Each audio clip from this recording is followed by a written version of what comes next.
l'UEMOA, l'Union économique et monétaire ouest-africaine. L'UEMOA, 8 pays, un destin commun, un espace économique harmonisé, ouvert et concurrentiel.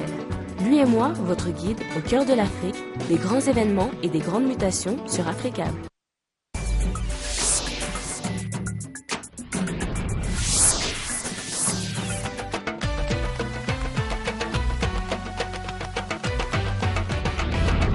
C'est un plaisir de vous retrouver pour ce rendez-vous de l'information dont voici les titres.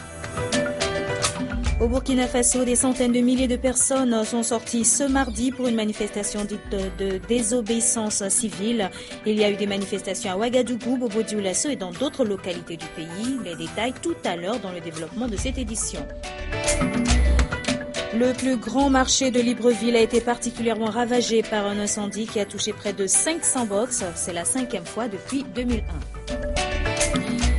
Et ce soir, mardi sport consacré au basketball, la Côte d'Ivoire et le Nigeria représenteront la zone 3 de FIBA Afrique à la Coupe d'Afrique des clubs champions qui aura lieu en Tunisie. Les détails, ce sera en fin d'édition avec Aminata Mariko.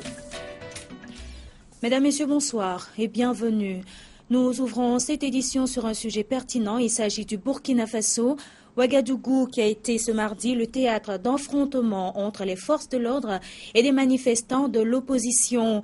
L'opposition qui a appelé ses militants à se mobiliser contre le projet de loi, le projet de révision constitutionnelle du gouvernement qui vise à sauter le verrou de la limitation des mandats pour empêcher Blaise Compaoré de briguer un second mandat en 2015. Nous suivons donc le reportage de notre envoyé spécial Abdoulaye Bari, c'est sur les images de Bakary Kienou. Ouagadougou, place de la Nation ce mardi. Jour J pour la mobilisation à l'appel de l'opposition burkinabé. Voici les couleurs. Libérez! Libérez! Libérez! Libérez! C'est certainement la plus grande mobilisation jamais organisée par l'opposition au Burkina. Ils sont plusieurs centaines de milliers de personnes à avoir répondu à l'appel pour la désobéissance civile lancé par l'opposition. C'est une réponse à la décision du gouvernement de modifier la constitution pour permettre au président Blaise Compaoré de rempiler en 2015 pour 3 quinquennats après avoir passé 27 ans au pouvoir. Dans les rues de Ouagadougou, les manifestants ont battu le pavé pour dire non à la modification de l'article 37 de la Constitution qui limite à 2 le nombre des mandats présidentiels. Annoncée comme une manifestation pacifique, les choses ne tarderont pas à dégénérer entre les manifestants et les forces de l'ordre. Vous voyez les esprits s'échauffent ici au rond-point des Nations Unies parce que les manifestants veulent forcer les barrages de sécurité pour aller dans la zone rouge. Ça montre un peu l'état d'esprit des Burkinabés à ce moment précis au niveau de la manifestation qui a commencé à la place de la Nation. Nous sommes touchés par une pierre lancée par les manifestants en direction des forces de l'ordre. Débordés, la police charge et tire des grenades lacrymogènes pour disperser les manifestants déterminés à franchir la ligne rouge. S'ensuit une course-poursuite entre manifestants et forces de l'ordre. Au tir de grenades lacrymogènes, les manifestants répondent par des jets de pierre, des barricades et autres pneus brûlés ici sur la principale artère. Après plusieurs heures de tension entre manifestants et forces de l'ordre, un cessez-le-feu est sur le point de voir le jour.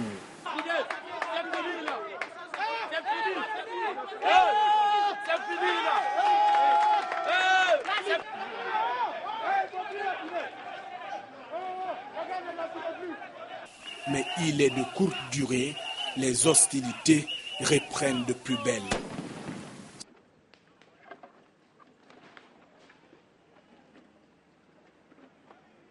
C'est ce jeudi que les députés doivent voter le projet de loi pour la révision de la Constitution. L'opposition terminée à faire barrage au projet, même détermination du côté des partisans du président Blaise Compaoré qui estiment que le projet est légitime et légal. Dans les jours à venir, plusieurs grandes villes du pays devraient entrer dans le bal des manifestations. Justement, à Bobo-Dioulasso, nous l'avons appris, le monument Blaise Compaoré a été détruit par des manifestants dans la deuxième ville du pays et place de la nation, l'opposition a réussi une véritable mobilisation sans précédent. Écoutons à présent respectivement Zéphirin Diabré, chef de file de l'opposition, et Saran Séréné, au micro de nos envoyés spéciaux Abdoulaye Bari, Bakari Kienou. Honneur et gloire à vous, vaillant peuple de Burkina Faso, qui s'est fait debout pour faire trembler les hommes forts. Désormais, notre lutte est rentrée dans sa phase finale. Maintenant là, ça passe ou ça casse.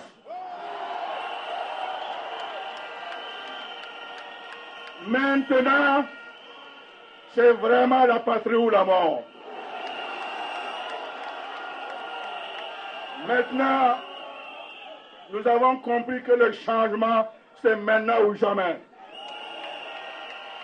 Depuis 2 ans, nous avons marché, nous avons scandé, nous avons hurlé, nous avons supplié, nous avons exhorté, nous avons interpellé et parfois même pleuré pour que Blaise Compaoré et ses supporters nous entendent en vain, en vain et en vain.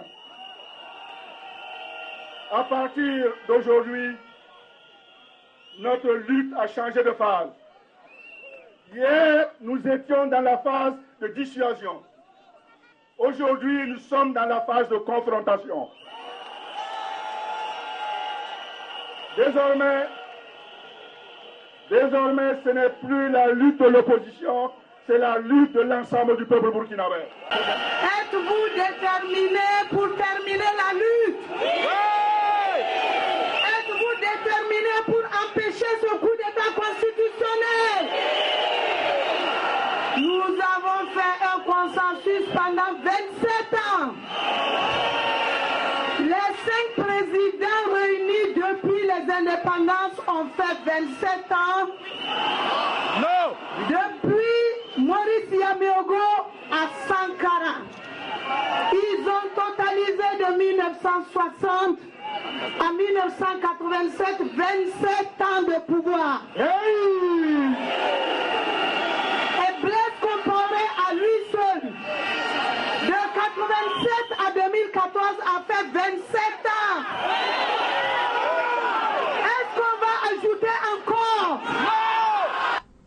Au Mali, à présent, ils sont finalement parvenus à un accord ce mardi à Bamako, alors que l'Union nationale des travailleurs du Mali avait annoncé une grève générale les 29, 30 et 31 octobre. La centrale syndicale a trouvé un accord formel avec le gouvernement.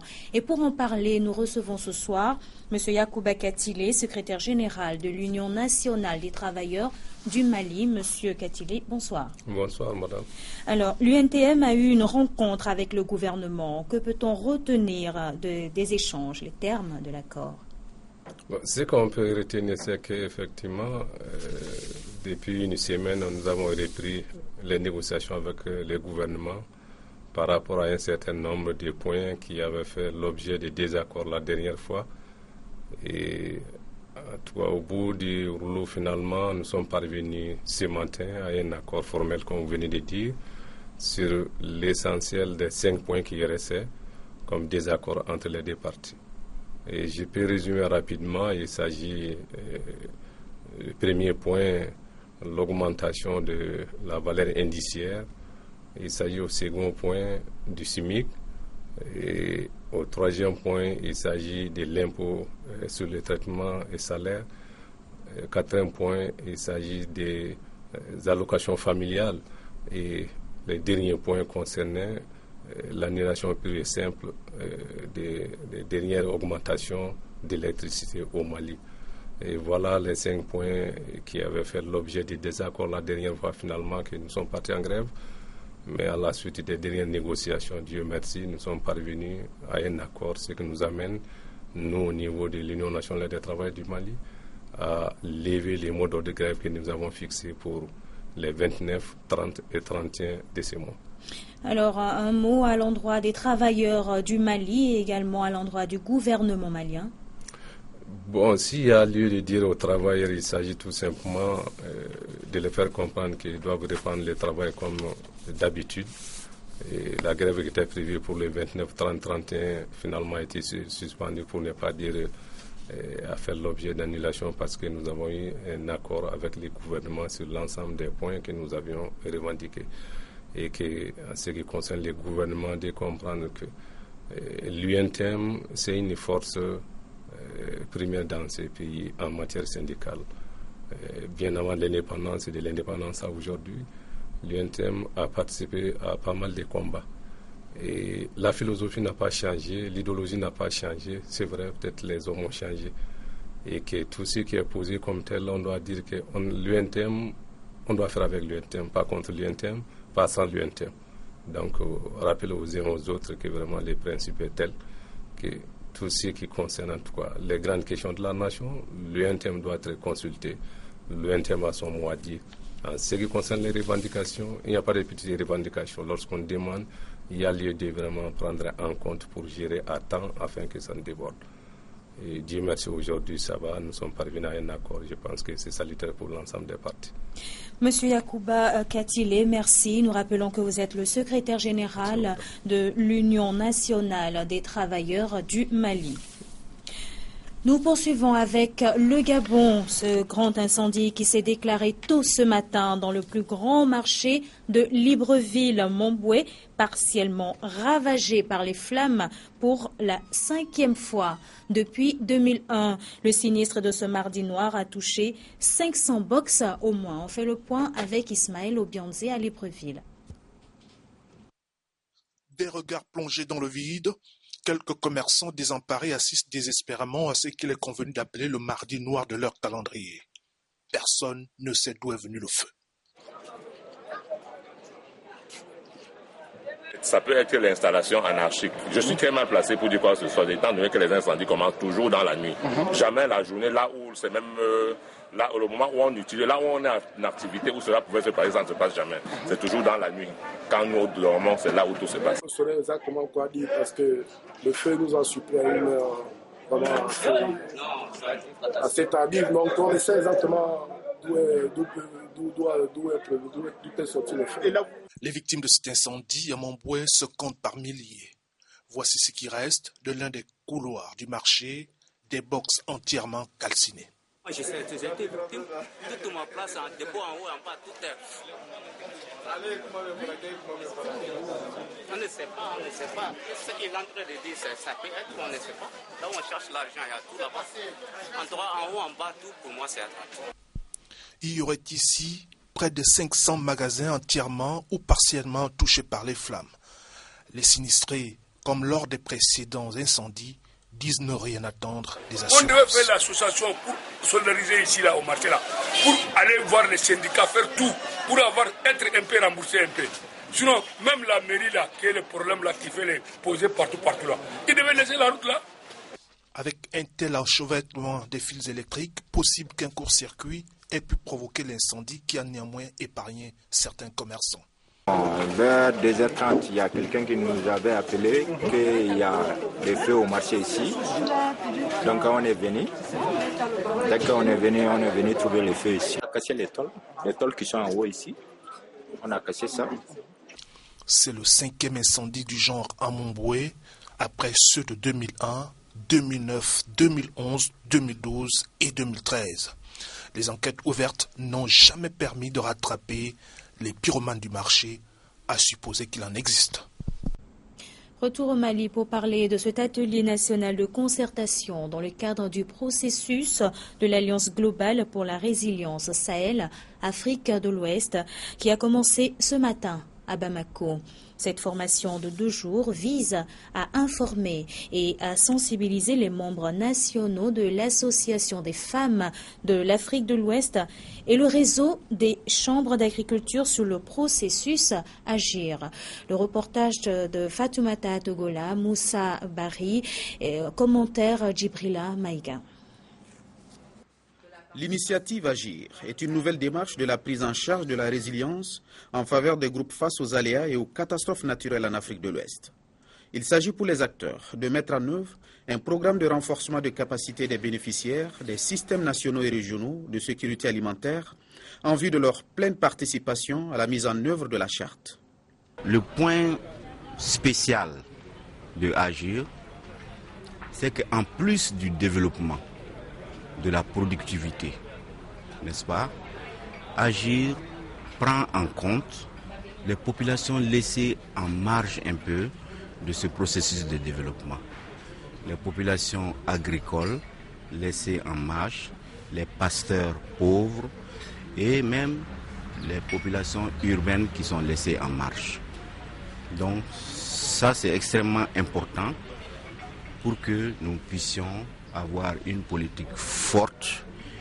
Au regard des cibles, il faut noter qu'il y a une majorité de femmes pauvres dont les enfants à bas âge sont souvent frappés par la malnutrition, même au-delà de 5 ans, mais aussi les agriculteurs qui sont les plus vulnérables. Pour qu'un pays puisse se développer, je ne me lasserai pas de le dire, il faut que ce pays s'appuie sur l'agriculture. Nous constatons une chose, l'agriculture, ce sont les femmes, nos sœurs qui sont dans les champs, qui font tout, mais elles évoluent dans l'informel, on ne le sait pas. Et elles ont des difficultés financières. Elles ne savent pas à qui s'adresser, elles ne savent pas comment elles peuvent progresser. C'est pour cette raison qu'on organise cet atelier, on les sensibilise, on les informe, on les forme aussi. L'objectif stratégique de l'Agir est de réduire structurellement et de manière durable la vulnérabilité alimentaire et nutritionnelle. Sous le leadership politique de la CEDEAO, de l'UEMOA et de la coordination technique du SILS, l'Alliance vise d'ici 20 ans l'objectif fin zéro, à savoir l'éradication de la faim et de la malnutrition. Et au Mali toujours, ce vernissage qui s'est déroulé hier à l'Institut français de Bamako, une initiative de la Fondation Femmes d'Afrique et Culture Mémoriale de Rufisque. Il s'agissait d'une exposition de photos retraçant la formation et le parcours professionnel, associatif et politique des anciennes élèves de l'école normale fédérale de Rufisque. C'est donc un reportage de Daouda Kamate Moussabari. C'est en 1938 que fut ouverte l'école normale de jeunes filles dans la ville de Rufisque au Sénégal. Y étaient admises les filles les plus instruites de l'époque, originaires de toutes les colonies de l'ex-Afrique occidentale française AOF, du Cameroun et du Togo. Ces jeunes filles d'ethnie, de religions et de conditions sociales différentes ont vécu une prodigieuse aventure culturelle, une école de savoir-vivre et de savoir-faire. Aussi, pour la plupart de ces élèves qui sont devenus tous des institutrices, elles ont joué un rôle prépondérant dans leur société. Certaines ont même occupé des postes stratégiques comme députés, ambassadeurs, chefs d'entreprise, ainsi que des fonctions internationales. Aujourd'hui, si beaucoup parmi elles ne sont plus en vie, les Virgines de la Flamme s'engagent à perpétuer la devise de ces femmes modèles qui est de connaître pour mieux servir. Perpétuer les valeurs et les enseignements qu'elles ont acquis à Rufisque, au niveau de Rufisque et qu'elles ont dispensés, qu'elles ont fait connaître à leurs élèves pendant des générations. Elles ont aussi été des éducatrices, des formatrices et des femmes engagées dans la lutte politique, dans la lutte syndicale et dans la lutte pour l'émancipation et la libération des pays d'Afrique. Beaucoup de ces femmes, à l'image de Sira Diop du Mali, ont été à l'avant-garde de la lutte pour l'indépendance des pays et contribué efficacement à l'émancipation de la femme malienne, ce qui témoigne de leur fort engagement et qui fait d'elles les pionnières dans le domaine de la lutte syndicale, de la vie associative et politique et aussi de l'agriculture et de l'éducation. Malgré leur détermination, elles ont activement soutenu leur époux et assumé leur sacerdoce de mère pour leurs enfants. Pour les organisatrices, ce sont là des exemples qu'il faut suivre pour éviter certaines dérives qu'on constate aujourd'hui de façon malheureuse. C'était vraiment des pionnières. Elles se sont battues pendant toute leur vie pour que la femme africaine occupe sa place, qu'elle soit respectée et qu'elle éduque bien les enfants. Et ça, c'est l'avenir d'un pays. Je pense que elles veulent vraiment corriger certaines dérives qu'on voit maintenant. L'un des fondamentaux de cette fondation aujourd'hui est d'associer les générations montantes à la poursuite des idéaux de libération des femmes et de leur pleine participation au développement de leur pays. Mieux les encourager en vue de leur implication forte à l'œuvre d'intégration africaine. De la culture au sport, il n'y a qu'un pas et place à présent à Mardi Sport avec Aminata Mariko. Aminata, bonsoir. Bonsoir Albertine. Alors tout d'abord parlons football, notamment la victoire du Nigeria à la CAN féminine. Il s'agissait de la 9e édition de la Coupe d'Afrique des Nations chez les dames grâce à des buts de Désiré Oparazonosi, 12e minute, et Aziza Ojoala, 43e minute. Le Nigeria remporte son 7e trophée de la 9e édition. Les Super Falcons du Nigeria et les Lions indomptables du Cameroun sont donc qualifiés pour la phase finale de la Coupe du Monde dames prévue au Canada. La Côte d'Ivoire, qui a remporté le match de la 3e place face à l'Afrique du Sud, les Banyana d'Afrique du Sud, rejoint les 2 finalistes parmi les qualifiés Albertine de la Coupe du Monde. Autre nouvelle de cette CAN, les joueuses de l'équipe nationale de Zambie ont mis fin lundi à l'occupation des locaux de la Fédération zambienne de football, entamé 3 jours plus tôt pour protester contre le non-paiement de leur indemnité. Selon les joueurs, cet argent était leur dû en contrepartie de leur participation au championnat d'Afrique féminin qui vient de s'achever en Namibie. Autre nouvelle du football Albertine également, la Fédération internationale de football association, il s'agit de la FIFA, vient de rendre publique ce mardi la liste des 23 joueurs nommés pour l'attribution du Ballon d'Or 2014. Cristiano Ronaldo, le tenant du trophée, vous le savez, il figure bien entendu en compagnie des autres étoiles de la planète football. Il s'agit de Lionel Messi, Neymar le Brésilien, Zlatan Ibrahimovic et Arjen Robben, entre autres. Voilà, c'est plus de détails, ce sera dans Shoot ce soir avec Yacouba Dansogo, Albertine. Alors, place au basketball à présent, le Nigeria et la Côte d'Ivoire sont les représentants de la zone 3. Effectivement, chez les dames, chez les messieurs, ABC Abidjan Basket Club de la Côte d'Ivoire et les Merck Mentors du Nigeria représenteront la zone 3 de FIBA Afrique à la 29e édition de la Coupe d'Afrique des Nations. Et chez les dames, c'est Dolphins du Nigeria et First Bank également du Nigeria qui vont représenter la zone chez les dames. Ici, le commentaire est avec Djibril Maïga. Les clubs nigérians de First Bank et Dolphins ont composté leur billet pour la prochaine Coupe d'Afrique des clubs champions de basket chez les dames de FIBA Afrique. Dolphins et First Bank ont terminé respectivement premier et deuxième du tournoi qualificatif de la zone 3, organisé du 21 au 26 octobre au Burkina Faso. 4 clubs ont pris part aux éliminatoires de la zone, à savoir BAC du Burkina Faso, ASBA du Niger, First Bank et Dolphins du Nigeria.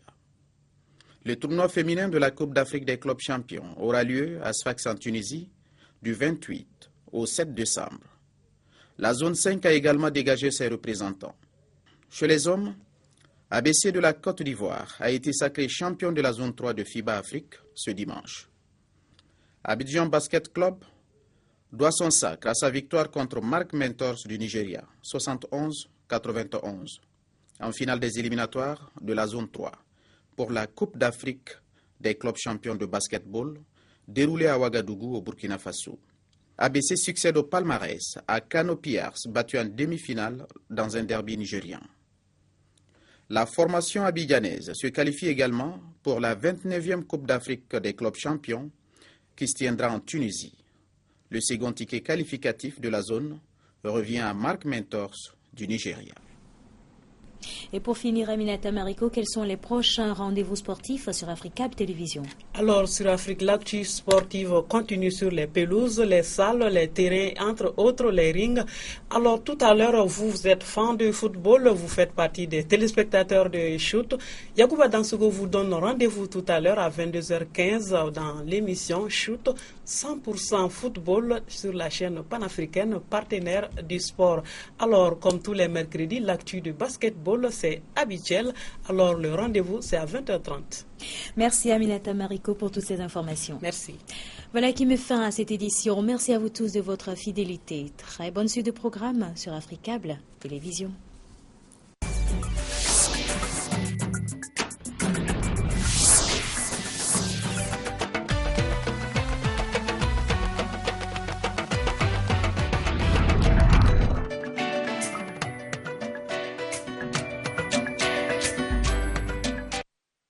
L'UEMOA, l'Union économique et monétaire ouest-africaine.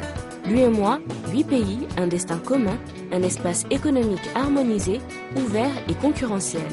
L'UEMOA, votre guide au cœur de l'Afrique, des grands événements et des grandes mutations sur Africa.